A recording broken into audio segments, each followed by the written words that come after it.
Palibe chinthu chokoma kwambiri kuchimva makutu athu ngati maonera kuti mwachena achimwene ndiye mukuoneka bwino, mayi ndiye mukuoneka okongola kwambiri mmene mwavalira.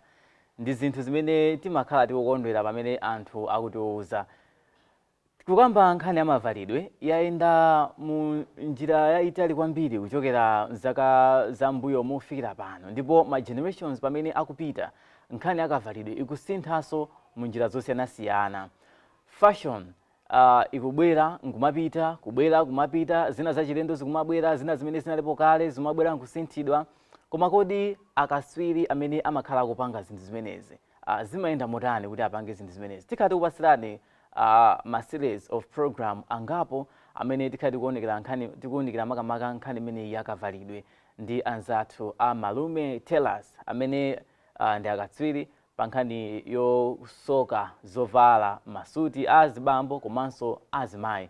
Ndi program imeneyi yoyamba mu series of program imene ndafotokozera tikhati kucheza ndi mkulu wa Malume Tellers amene ndi Chisomo Junior Maononga. Atifotokozera zambiri zokhuza zovala kunena kuti fashion yaenda bwanji kuyambira pachiyambi kufikira nthawi ino, zovuta zimene adutsamo komanso ubwino wake komanso ubwino wa zovala zimene zili zopangidwa muno Malawi kuti ndiotani. Ine ndi Kenan Savala tena ndithu tikhala limodzi mu programu ya tsiku lalo. Tikulande Chisomo. Atokoza kwambiri Kenan.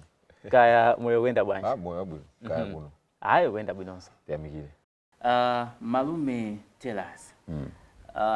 Monga mmene mafotokoza mu introduction nena kuti ndi akatswiri amene mapanga zovala za amayi komanso abambo. Mwina ngufotokoza mwachidule ndikuwa kwa munthu mwina amene sakuidziwa nkungakhale kutani.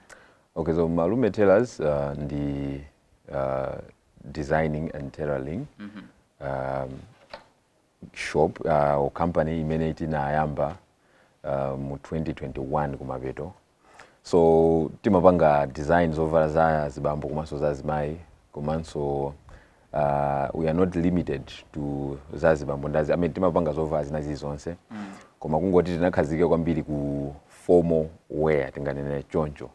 Koma timapanga so ma school uniforms, kupanga ma traditional attires, china chonse chimene munthu wabweretsa kuti tipange timapanga. Mwina mbali imene sitinayambe kupanga ndi ngati mavero za ma wedding dress. Koma zina zambiri zimene timapanga ndi za azibambo komanso azimayi. Yeah, so we focus kwambiri on formal wear. Sure. Kachingerezi kamene kuti formal wear mwina unkapanga expand motani kunena kuti formal wear komanso mwina why should people care about formal wear? Okay, so formal wear ndi mtundu wa kavalidwe umene tinganene kuti ndi official type of dressing. Timavala zinthu za casual, ma jeans, makabudula zina zoterozo, komano imakhapo nthawi imene timafuna tioneke ndithu smart, tioneke bwino, tioneke presentable, titha kupita pamalo pena pake anthu ndikutilandira ndi ulemu. So in short, formal wear ndi mtundu umene wakavalidwe kamene ndinganene kuti sika casual, yeah, ndi kapadera ndithu kamene ndikuyesetsa kuti ndipeze chichawo chake bwinobwino, komano it's an official type of dressing imene mwina anthu amavala ku office, ena amavala akakhautana ndi ma meetings komanso ndi mikumano yosiyanasiyana.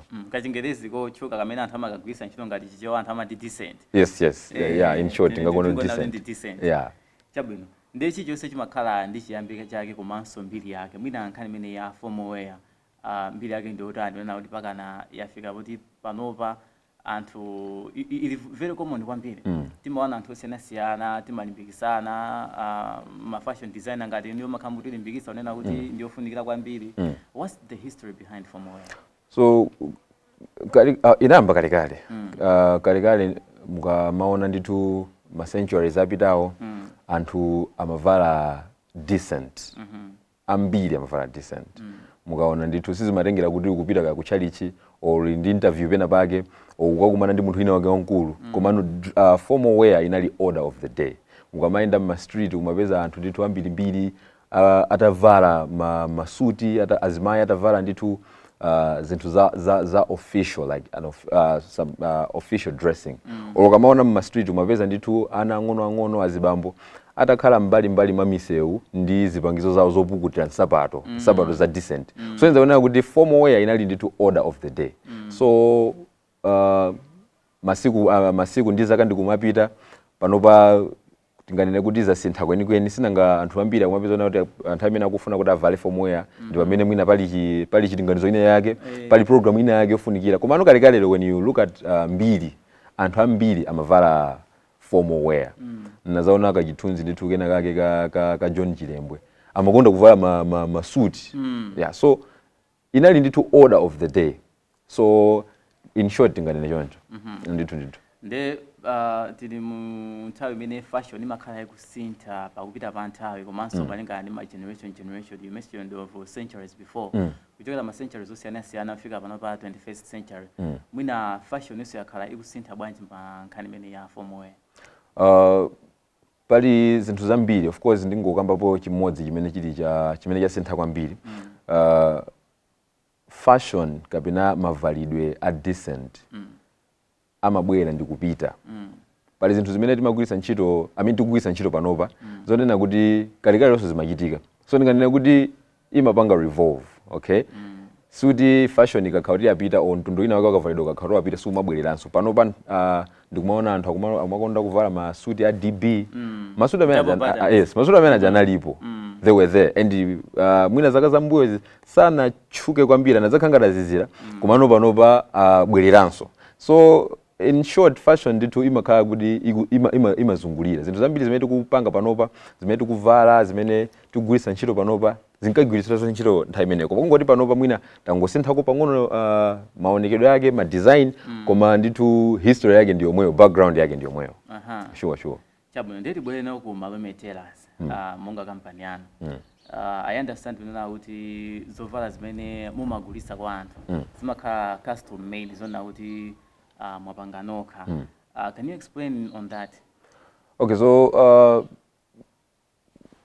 as you've already said timapanga zinthu zoti timachiyambiratu wani chinthu kuchipanga cha munthu. I think inspiration imeneyo ndinganene kuti inabwera chifukwa cha amayi anga. Amayi angaso ndi tailor. So growing up ndimaona zimene amachita nthawi zambiri ngati zaka zambuyo mumaona kuti anthu mipando yomweyi pamakhala nsalu za mipando. So amayi anga samagula zimene zichazo. Samagula nsalu zija kuti azayike mipando ku nyumba amapanga. Ndeti maonerera akamapanga. So timangosangalatsidwa kuti kodi akamatha kutenga ichi amatha kutenga icho ndikulumikiza nsalu zija pakati maluwa amatha kumaluka maluwa. So kumaona zinthu chikuchitika koyambirira like kuona ndithu process from top to bottom kumaliza ndithu china chilichonse ndi zimene zinakhanga zatipanga inspire. Komanso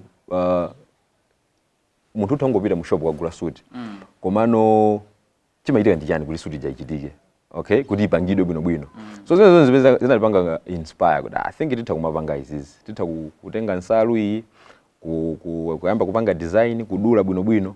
So in short that was how tinapangidwa inspire. And ineyo personally ndinganene kuti amene anandipanga inspire kwambiri ndi amayi. Chifukwa ndimaona kwa mapanga zinthu amakulumikiza izi ama samakonda zipewa zomwezi zipewa zimene zadolika. Yeah, amapanga zimene. So ndimangoona kuti okay amangokhala ndi chidi chopanga chinthu kuphunzira kupanga chinthu than kugula okutenga chopangidwa kale. Pali kufunikira kufuna kupanga zovala nokha than ukagula mwina ena amapita m'mayiko ena akunja ukaoda monga munthu akupezani kuti andi mafuna suti ino muyitanisa kuchokera kunja. Kufunikira kotani mukasiyanisa kwa munthu amene akuyitanisa suti kunja ndino amene mupanga Malawi muno kuti mwina anthu amvesese kufunika kwa custom made?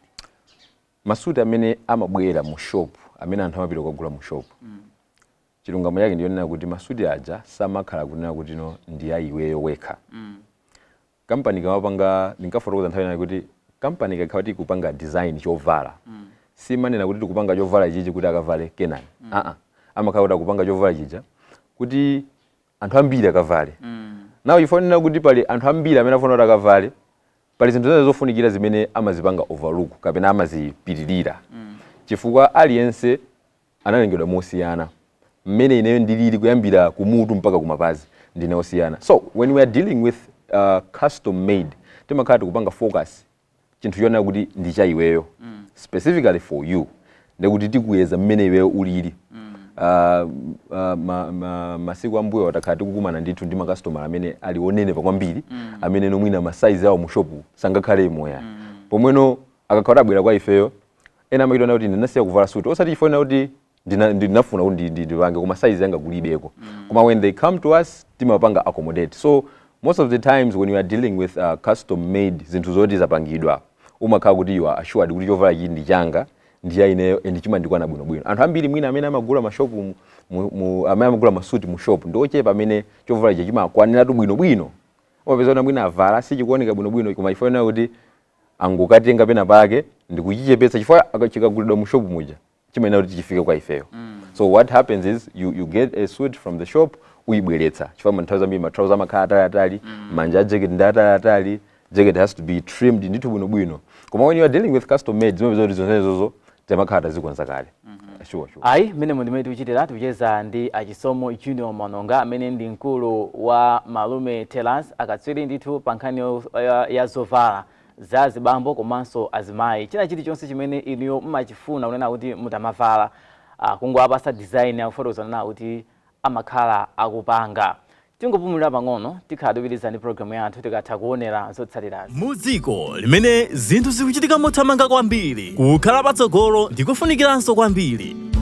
Inu ochita ma business mukufuna mutapititsa patsogolo malonda anu bweretsani ku V&V Media Solutions Limited kuti tikulengezereni. Nanga inu anzathu oyimba mukufuna mutatukula maluso anu zachambuleni ma audio komanso ma video apamwamba pa mtengo otsika.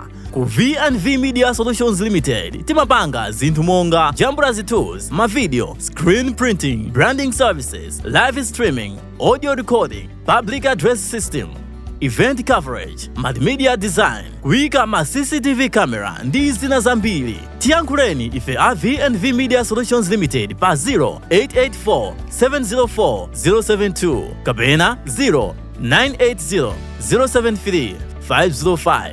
Mungathenso kutitsatira pa masamba athu a Facebook komanso YouTube. V&V Media Solutions Limited kupititsa patsogolo malonda anu komanso kutukula maluso anu.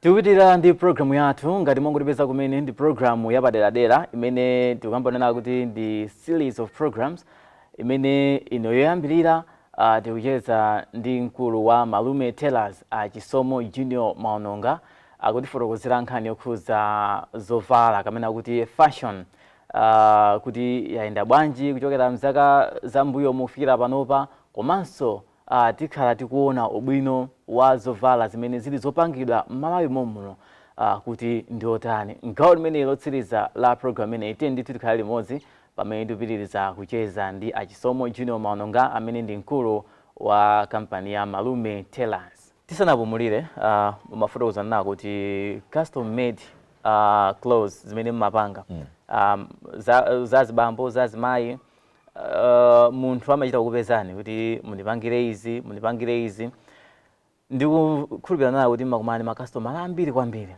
amene onse amafuna kunena kuti mwathandize.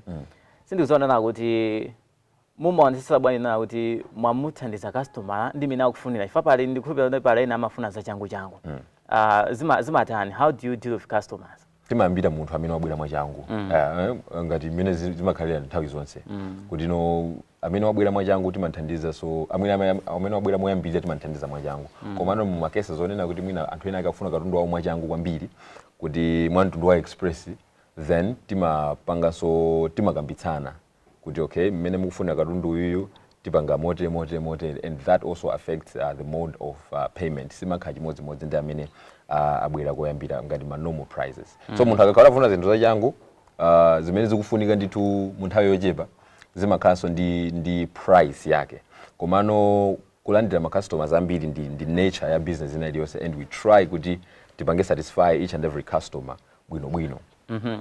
Ilipo nthawi ina imene customer anabweretsa chinthu chonena kuti mwina style imene akufuna sinanga anthu amabweretsa ma style osiyanasiyana imene akufuna yavutirako mwina sitingakwanise kupanga ngufunsa upangiri pena pake. zimachitikadi ndipo zachitika nthawi yayitali kuti no mwina customer wabweretsa chinthu chonena kuti sinachipangepo like design ya chilendo komano nthawi zambiri what we do timayesetsa kuti tichipange chinthucho mobwereza alright kuti tichidziwe sinangaso nthawi zina imapozona kuti munthu abweretsa chinthu sinapangepo so timatenga that opportunity kuti notiphunzire chinthu chimene chacho because designing and tailoring in nature I mean in natural is not limited you are bound to meet zinthu zese munazionepo pano anthu akumavala mosiyana-siyana ena ndi akumabwera ndi mastyle osiyana so we try to learn china chonse chimene munthu abweretsa timapanga research osiyana-siyana and chinanso chofunikira ndi chonena kuti munthu uzikhala willing to expose yourself to zinthu zambiri then you should be willing to learn okay like spend time to do my research as zinthu zimene zikutuluka pompano because fashion ikupitirira ndithu kumabwerabe ndithu ma style ambirimbiri amabwerabe so most of the times timachita ndita chinthu chija and then timaona so timaphunzira so kuchipanga chinthu chimenechi and anthu ambiri amene abweretsapo zinthu zawo zimene sitinapangepo zimene tapangira amathaso kupanga appreciate tikakhala tachiyesera ndithu ndichokuti tipange for sure. Chidi changa chiliso kuona kuti Malume Tailors. How did you come up with the name Malume Tailors? Komanso mwina ndikadadziwa nena kuti mwina company imene inayamba liti. Okay. So tinayamba 2021 kumapeto.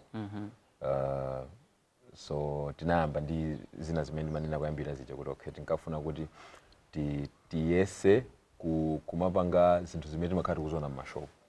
So 2021 kumapeto tinayamba. So tinabwera ndi dzina loti Malume Tailors. Malume ndi dzina lalikulu kwambiri. Alright? Mukaona ndithu pa chikhalidwe chathu nthawi zambiri amalume ndi anthu amene timapatsa ulemu kwambiri. Mukakhala kuti muli kumudzi kuja mukhala kuti mukufuna kupanga zina zake amanena kuti atakayitana na malume akutsidya abwere. Okay? Sitingayambe zimene tifuna tiyambe pano pazi mpaka malume atatani kuti atabwera. So tinatenga dzina loti Malume lija looking at what surrounds the name. Mphamvu imene dzina lija limanyamula kuti mukapita kwa malume akuti akakuthandizani. So if tinatenga ndithu dzina limene lija in connection to that kuti okay when you come to us we will try tipangene yonse imene tingathecho kuti tipange meet expectation yanu. Hence tinabwera ndi dzina loti Malume. Mikoko yogona. Mwachidule munthu amene akufuna masuti abwino kaya azimayi kaya azibambo abwere kwa mikoko yogona azimalume. Yes. Yeah. Chabwino. So kuyambira mmene mnayamba kumapeto a chaka cha 2021 kufikira pano mwina ma challenges ndotani. Ma challenges alipo ambiri komano ndinena ma major ones. Number 1 ntchito yathu imafunika kuti tigwiritse ntchito zipangizo and nthawi zina zipangizozo kumalaki kuno kulibe. Timayenera kuti titenge zipangizo kwina. Alright? So limapeza kuti mwina tikufuna ndithu tipange chinthu chabwino kuti mwino wake akhutitsidwe nacho. So we try to order that kunja. So when you are doing that mapeza nena kuti no mwina my prices are not constant, okay? It's a challenge on its own. So mapeza ndithu kuti musake chinthu kunja chifike nthawi yabwino mumpangire munthu nthawi yabwino kupanga honor the agreement imene inalipo. That on its own it's a challenge because mafuna ndithu kuti mutenge chinthu chabwino chimene chibwere chikhale chabwino kuti mwino wake akumane nacho. Number 2 nthawi ina mapeza nena kuti ntchito yathuyi timagwira ndi anthu osiyana-siyana. So there are some amene kuti mwina afuna asunthe apite malo ena ndipo makhala kuti mebongira ntchito atani achepa. So when you are trying to hire anthu ena kuti abwere mumafuna muonetsetse kuti no amene akubwera aja akhale ndithu akatswiriso nawo kuti musapange compromise quality. So from 2021 to panopa those have been our biggest challenges. Yeah, komano apart from my challenges ena ngona amene timakumana nawo koma so far those two are the ones that we consider to be very big challenges. Mwina pambali pamavuto osiyana-siyana amene mmakumana nawo pali ubwino wina amene mwakumana nawo kapena ma success amene mwakumana nawo pamene mugwira ntchito imene. Now pali zinthu zambiri zimene takwanitsa kupanga from 2021 to panopa.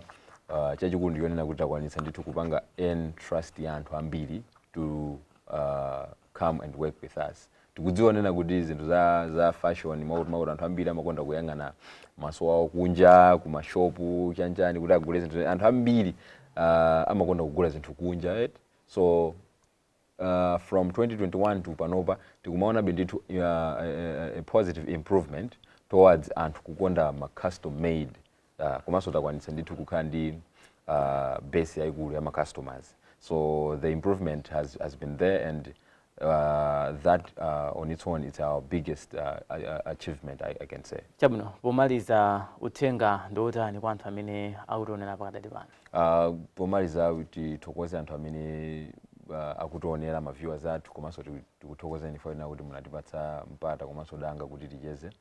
We are thankful for that, and we are looking forward kuti tidzapangenso program ina nthawi ina.